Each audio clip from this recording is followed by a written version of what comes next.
de las redes sociales, a pesar de que en América Latina la penetración del Internet no está tan fundamentada como en Estados Unidos o en Europa, ¿usted ve potencial de las redes en general? O sea, puede ser una red móvil con celulares o incluso puede ser una red no solo basada en computadores. Entonces, si nosotros tenemos esa potencial herramienta para poder crecer como empresa a nivel global o al menos en América Latina, ¿usted cree que hace falta más ayuda de parte de las instituciones del Estado para poder participar en estas ideas? This is not translating, so I'm trying to guess what you're saying.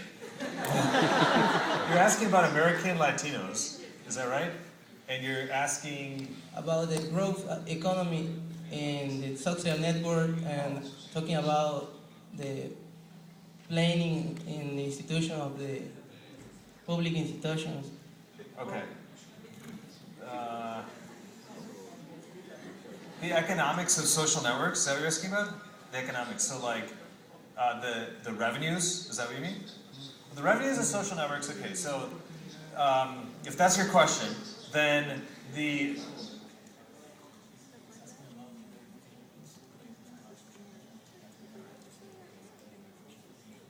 got it, okay.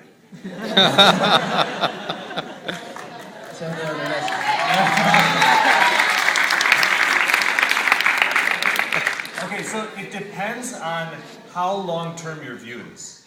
Okay, if you're thinking, Jeff Bezos has this saying, and I think others have said something similar, but you should always look at decisions in 2 years and 20 years, right? The decision you make for 2 years, I would say no, don't do it.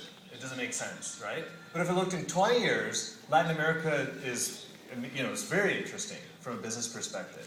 So we take a long-term view. And so I think in 20 years it's incredibly interesting. And it's interesting not only to us, it's interesting to our competitors as well. So I think it's a great place to bet.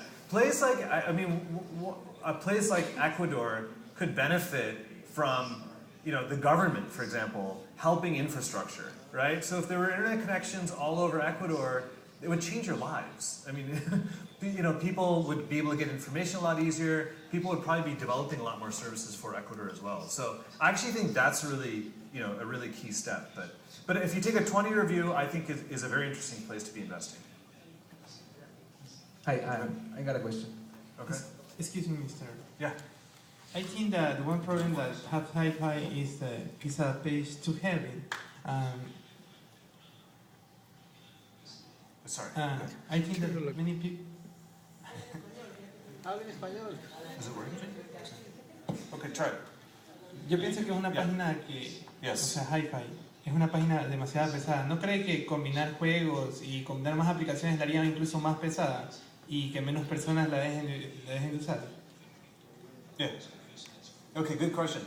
It is heavy. The games itself, we're not planning to put on the current pages. The games are existing kind of in a separate part of hi5.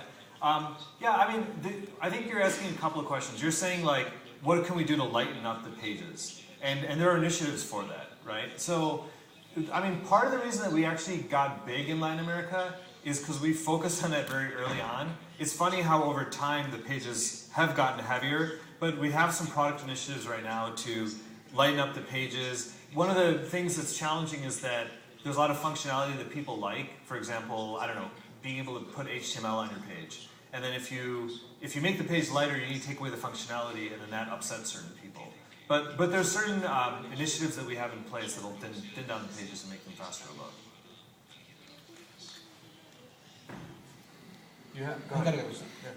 Was hi5 your first startup, or did you try some projects or business before that?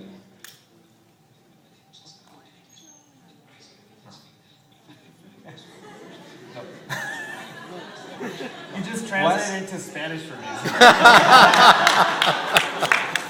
hi5 was my sixth company, actually. And I'll tell you all the companies I did, and the ones that didn't work too. So I did a company when I was in college. It was called SponsorNet, and it was an advertising company. It was like advertising was just starting to be bought and sold.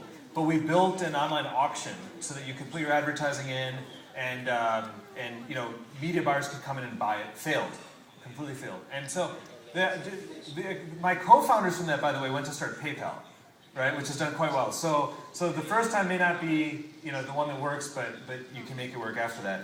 I worked for 2 other companies. I worked for a company called ClickOver. It was bought in the first boom.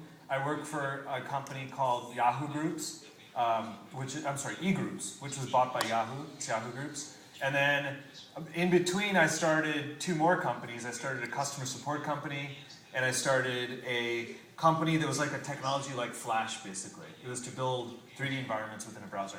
Now, keep in mind, I did all of that in a very short period of time, right? So if something wasn't working, I might have spent 6 months or 9 months on it, and I said, this isn't going to work, and I would move on to the next. And the ones that did work, I obviously stuck with them longer. That's another really simple concept.